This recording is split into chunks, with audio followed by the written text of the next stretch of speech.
Hey foodies, welcome back to my channel. Thank you all for stopping by. Today I have a special guest. My mom is going to show us how she makes her oil roti. Let's get started.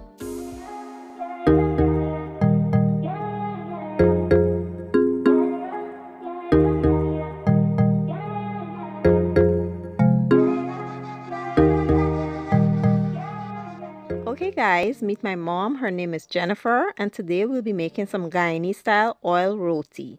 Here I have some baking powder, salt, shortening, all-purpose flour, and some water. So she's going to start off by working the shortening, the salt, and baking powder into the flour. So she's going to combine it really well, and then we'll show you what she'll do next. So this is where I got my roti making skills from. Growing up, I would always watch my mom in the kitchen making roti, and I would even help her sometimes. You know, it was always so light, fluffy, and absolutely amazing. And I just thought that I would let her show you how she makes her roti. So once she's done working that flour in, she's going to go ahead and add some water, warm water that is, a little at a time until a nice soft dough is formed. Remember, when making roti, the texture of your dough is super important. It will determine whether your roti is nice and soft or it's a bit tough.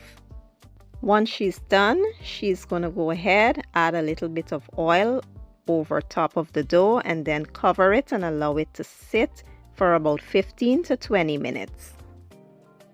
After 20 minutes, she floured her surface, then started pinching off small pieces of dough.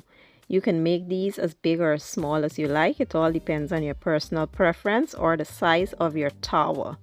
Once she was done, she started forming little dough balls, and she will start the oiling process. This process is called oiling the roti. So here she'll start by rolling out the dough, and at this point you do not have to roll it out super big. Just roll it enough to where you can get, a little oil in the middle of the dough. So like I said, she rolled it out a bit, placed a little bit of oil in the middle, and she likes to, roll and fold and form her cone inside of her hands. Now I do it a bit different, but this is her way, how she likes to form, the cone shape that gives you the layers in the roti. So here she'll do it again, where she will roll the dough out, then she'll place a little bit of oil in the middle, and she will slit it and just roll it around inside of her hands. I do mine right on the countertop, but she likes to roll it around in her hands, and it's such a, cute, unique way to do it.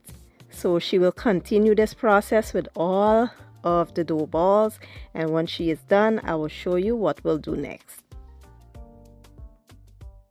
And this is just another way she was showing me how you can get the layers in the roti by doing it this way instead.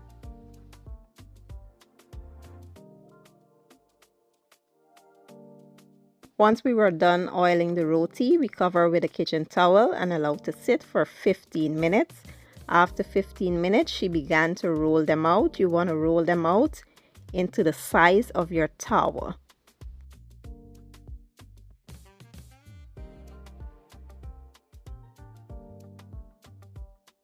Here to a preheated towel, we added the dough and just allow it to cook. Once it starts to form bubbles, that's how you know it's being cooked nicely, and then you want to flip it. You want to oil that side, and once that side is oiled, you want to oil the other side. You want to oil both sides. And yeah, just cook it to your desired, doneness.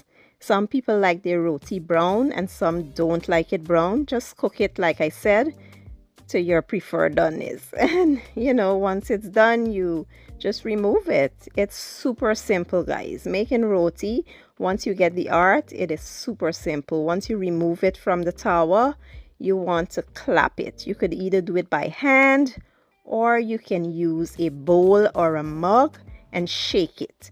So she's clapping it by hand, and yeah, just carry on with the same process until all your rotis are done.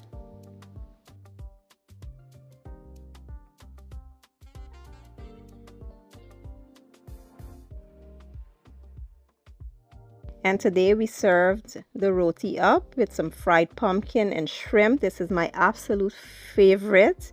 And it was mwah, chef's kiss, guys. The roti was so flaky, soft, and melting in our mouths. This is my daughter when she came home from school. She could not wait. She just went right in. And like I said, it was delicious. And I hope you guys give the recipe a try. If you enjoyed the video, give it a thumbs up, share it, and leave a comment down below. I will leave all the ingredients that we use down in my description box. And I'll see you guys in my next one. Thank you for watching. I appreciate your support. And as always, enjoy